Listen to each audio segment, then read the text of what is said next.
What I'm about to tell you is something most doctors don't say out loud. The advice given to people with diabetes about fruit is a mess. A genuine, contradictory, confusing mess. And it's not your fault if you don't know what to believe. I'm Dr. Grace Watson. In over 2 decades of working with patients with diabetes, I've heard the same 3 stories again and again. The first patient tells me their nutritionist said fruit is basically sugar, and they should treat it like candy. Avoid it almost entirely. The second patient heard from a wellness influencer that fruit is natural sugar, so it does not count. Eat as much as you want. The third patient read a headline saying tropical fruits are dangerous, but did not see anything about which ones or why or how much. 3 completely different answers, all from people claiming authority. No wonder you are paralyzed, and what happens because of that paralysis. Some of you have stopped eating fruit entirely.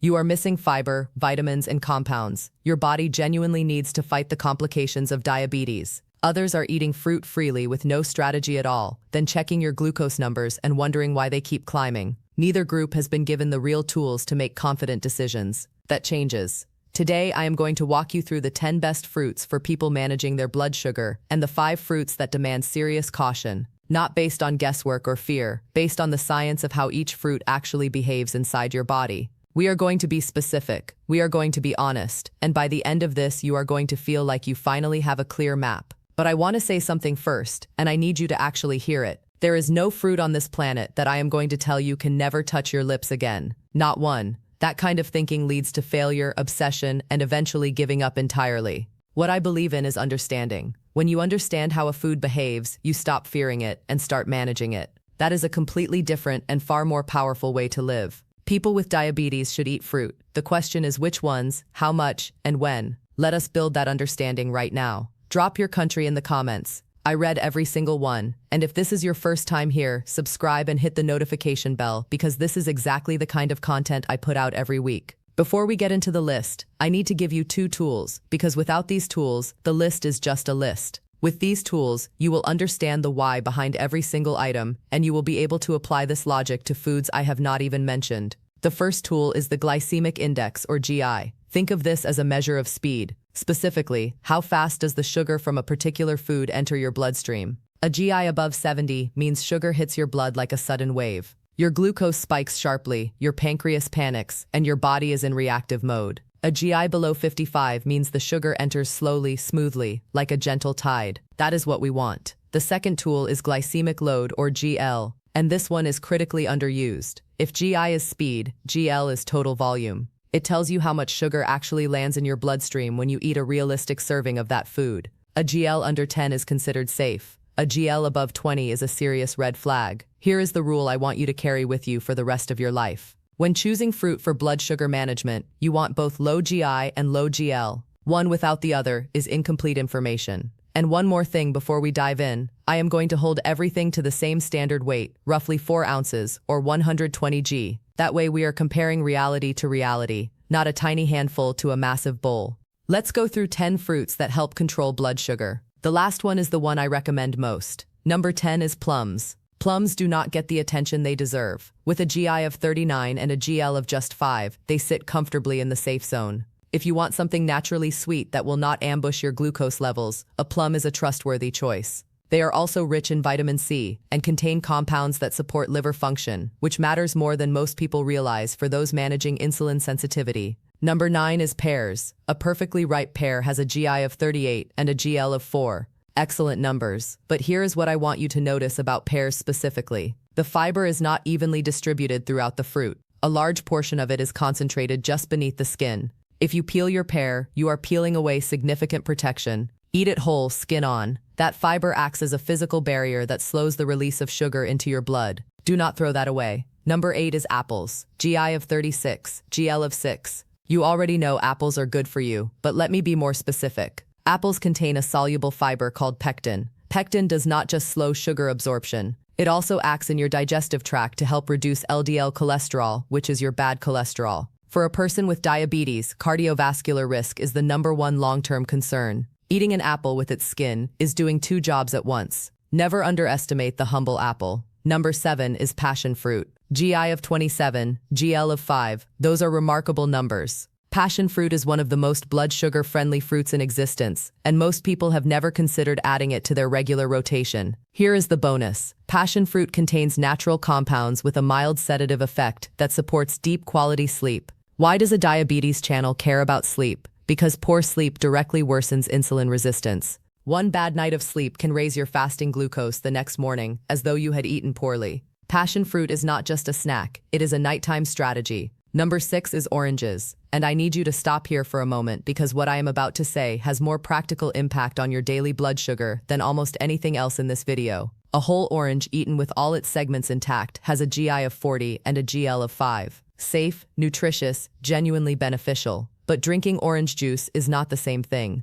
They are not the same food. They are not interchangeable. Think about your own morning for a second. If you pour yourself a glass of orange juice, maybe you use 2 or 3 oranges to fill that glass. Now ask yourself honestly, would you ever sit down and eat 3 whole oranges in one sitting? Probably not. You would eat one, feel satisfied, and stop. But in juice form, those 3 oranges go down in under a minute, and you barely notice it happened.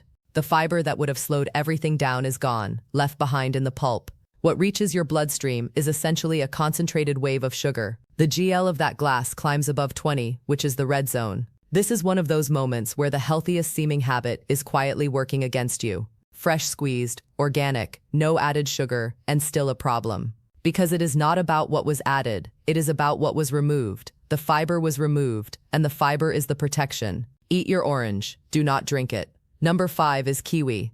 GI of 38, GL of 9. Kiwi earns its place here for 2 reasons. One is obvious. It is genuinely low in its glucose impact. The second reason is what makes it particularly valuable for diabetic patients specifically. Kiwi is dense in antioxidants, particularly vitamin C and vitamin E together, that have been shown in studies to help reduce blood pressure. Why does that matter here? Because approximately 2/3 of people with type 2 diabetes also develop high blood pressure. Managing both conditions simultaneously through food choices is enormously valuable. Kiwi lets you fight on 2 fronts at once. Number 4 is strawberries. GI of 41, GL of 3. That GL of 3 puts strawberries among the safest fruits you can eat for blood sugar management. But the real story of strawberries is in a class of pigment molecules called anthocyanins. These are the compounds that give strawberries their deep red color, and they are among the most potent cardiovascular protectors available through food. The blood vessels that feed your heart, kidneys, and eyes are the structures most at risk as diabetes progresses over time.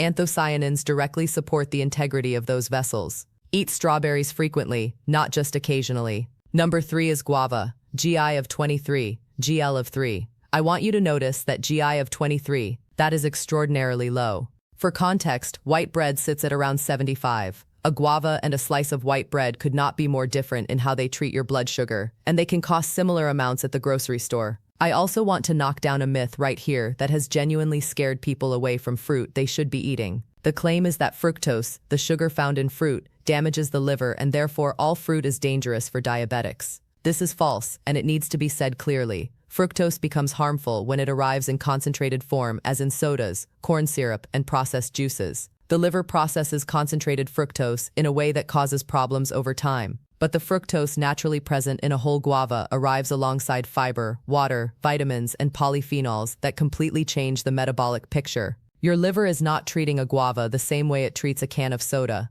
Do not let fear of a word keep you from a genuinely health-supporting food. Number 2 is peaches. GI of 42, GL of 4. Peaches are one of the most forgiving fruits in existence for people managing blood sugar. Sweet enough to satisfy a craving, low enough in their glycemic impact to be a genuine safe harbor. And I want to use this moment to answer a question I receive constantly. Does this list apply to pre-diabetics, to type 1, to someone newly diagnosed with type 2? The answer is yes to all of them. The principles here serve anyone with any form of blood glucose management challenge. They are not exclusive to advanced diabetes. They are simply good science. Number 1 is fresh cherries. GI of 27, GL of 6. As close to perfect numbers as you will find in the fruit world.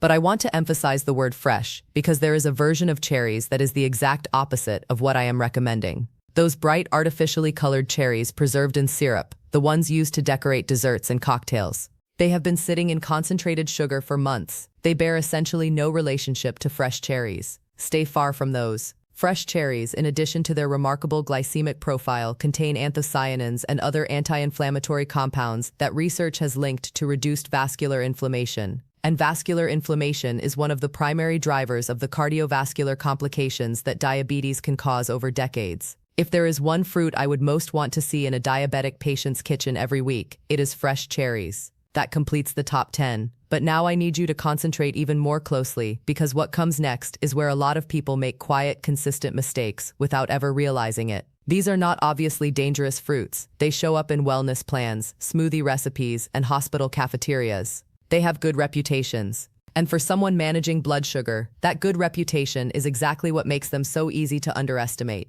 We have been in safe territory. Now we move into a different zone. I call these the high-stakes fruits, not forbidden, not poison, but demanding. Eating them carelessly is like driving on a wet road at high speed. You might be fine, but the margin for error is much smaller than you think. Number 5 on the caution list is papaya, GI of 58, GL of 10. Papaya is genuinely useful for digestion. It contains an enzyme called papain that helps break down proteins and can relieve bloating and discomfort. I do not want to dismiss that benefit. It is real. But for someone with diabetes, the digestive benefit and the glucose impact arrive together. You cannot get one without the other. And at a GL of 10, papaya is sitting right at the boundary of what is considered safe. If you eat papaya, keep portions small, eat it alongside protein, and do not make it a daily staple. Number 4 on the caution list is pineapple, GI of 59, GL of 14. Pineapple is refreshing and has built an impressive wellness reputation. You have probably seen claims that it burns fat, detoxifies the body, and reduces inflammation through an enzyme called bromelain.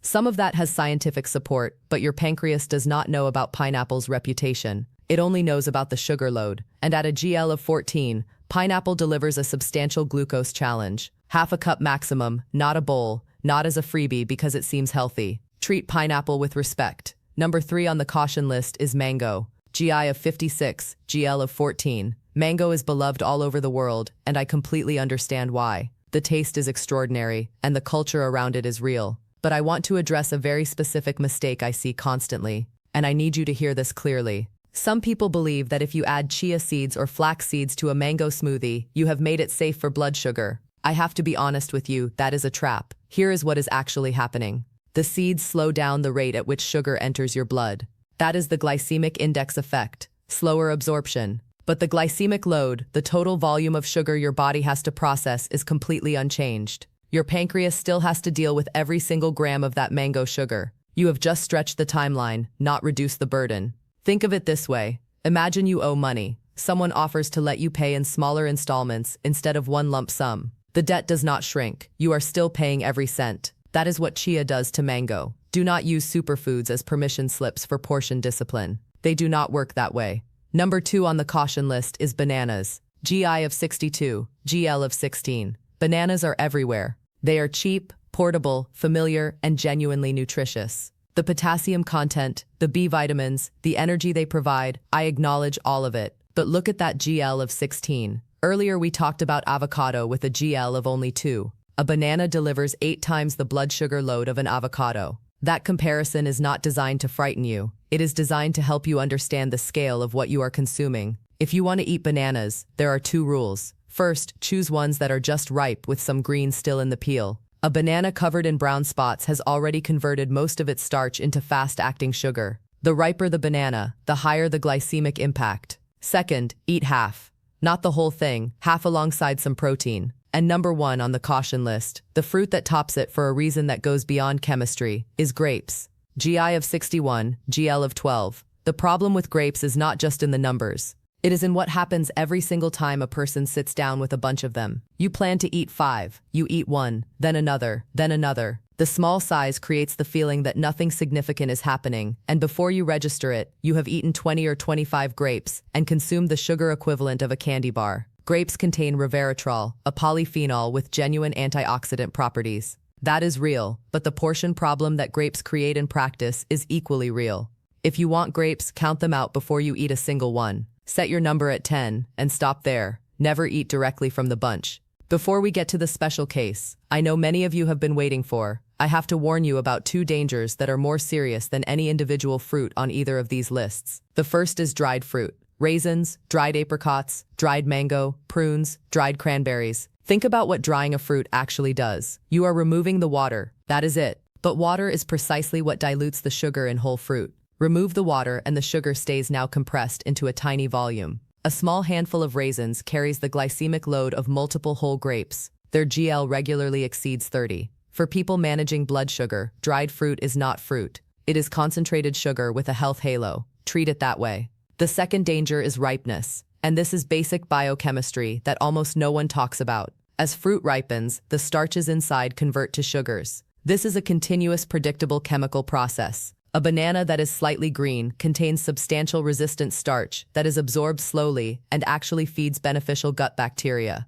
That same banana left to develop brown spots has converted most of that starch into glucose and fructose that absorb rapidly. Same fruit, same size, potentially very different blood sugar outcome depending entirely on when you eat it. Choose fruit at peak ripeness or just before. Do not wait until it is soft and excessively sweet. Now watermelon. I know a significant number of you have been waiting for this name to appear. You noticed it was not in the top 10 and not in the caution 5. That was not an oversight. Watermelon is a genuinely unique case, and it deserves its own explanation. From a nutrient standpoint, watermelon is remarkable. It contains L-citrulline, a compound that helps relax and dilate blood vessels, which directly supports healthy blood pressure. For someone with diabetes, where cardiovascular risk is already elevated, that is a meaningful benefit. From a glycemic index standpoint, watermelon scores very high above 72. That looks alarming on paper, but here is the paradox. The glycemic load of a standard 120-gram portion is only 4 because watermelon is 92% water. There simply is not that much sugar in a realistic serving, even though what sugar is there moves fast. So in theory, moderate watermelon is quite manageable for most people with diabetes. But here is where I need you to be honest with yourself. Think about the last time you had watermelon. Did you cut a precise 4-ounce slice, eat it, and genuinely stop? Or did you keep going because it was cool and sweet and refreshing, and the bowl was still right there in front of you? Most people know the answer without thinking too hard. The trap is not in the watermelon. It is in what watermelon does to your sense of portion. If you have the self-awareness to eat one measured serving and put it down, watermelon can be a genuinely good choice. If not, the speed of its sugar absorption combined with the reality of how much you actually eat can create real problems. Only you know which category you fall into. Be honest with yourself about that. I want to speak to you directly for a moment, not as a doctor reading from a list, but as someone who has sat across from thousands of people navigating exactly what you are navigating right now. I read the comments on these videos every single day, and beneath the questions about glycemic indices and medication names and which fruits are safe, I hear something else. I hear exhaustion. I hear people who have received so many contradictory instructions from so many different voices that they have stopped trusting their own judgment entirely. People who feel like every food choice is either quietly saving them or slowly destroying them. That is an exhausting way to move through the world, and I want you to know that I see it. Here is what I also know. Trying to change everything about the way you eat in 1 week is the most reliable path to changing nothing permanently. Radical overhauls feel powerful in the first few days. They rarely last beyond 2 weeks. Small, specific, consistent changes are what actually move the needle over months and years. So here is what I am asking you to do tomorrow. Just tomorrow. Not a new lifestyle. Not a complete overhaul. Just one thing. Tomorrow, look at your breakfast. Breakfast determines your glucose trajectory for the entire day. A high-sugar breakfast creates a cascade of cravings, reactive hunger, and elevated glucose that can follow you all the way through to dinner. A stable breakfast changes the arc of the whole day. If you currently start your morning with sweetened cereal, white toast, fruit juice, or a blended fruit smoothie, try this instead. 2 eggs, any style, and 1 fruit from the top 10 list, eaten whole, a peach, a handful of strawberries, a couple of plums, nothing complicated, nothing expensive. The protein from the eggs slows everything down and keeps you full. The fiber from the whole fruit does the same. And here is what most people notice the first time they try it. The mid-morning crash disappears, the craving that usually hits an hour after breakfast. The fatigue, the sudden hunger, it largely goes away when your morning meal stops being a glucose spike in disguise. Start there. 1 meal, 1 change. Give it 5 days and pay attention to what your body tells you. When that change feels like your normal, add the next one. Progress built on small, consistent wins is permanent. Perfect plans abandoned in frustration are not. Let us bring it all together. The 10 fruits you can eat with confidence, because they combine low glycemic index with low glycemic load, are plums, pears, apples, passion fruit, whole oranges, kiwi, strawberries, guava, peaches, and fresh cherries. These are not just safe options. They are genuinely therapeutic. They provide nutrients that protect your cardiovascular system, support your immune function, and help your body manage insulin more effectively. The 5 fruits that require real caution are papaya, pineapple, mango, bananas, and grapes. They are not forbidden. They are demanding. Smaller portions, careful attention to ripeness, never in dried or blended form, and always alongside protein to buffer the glucose impact. And the 2 rules that sit above all of it: whole fruit always beats juice or smoothie, and riper fruit always carries more sugar than fruit eaten at peak ripeness or just before. Managing diabetes is not a war against food. It is a project of understanding. The more precisely you understand how the foods you love behave inside your body, the more freedom you actually have. Not less freedom, more. If someone in your life is managing their blood sugar and struggling to make sense of all the noise around fruit, share this video with them. It might genuinely change how they approach something they have been afraid of. That kind of share means more to me than any algorithm. And if you are not subscribed yet, this is the moment. I make these videos because I believe that clear science-based information in the hands of real people changes health outcomes. That is the mission. I am Dr. Grace Watson. Take good care of yourself. I will see you in the next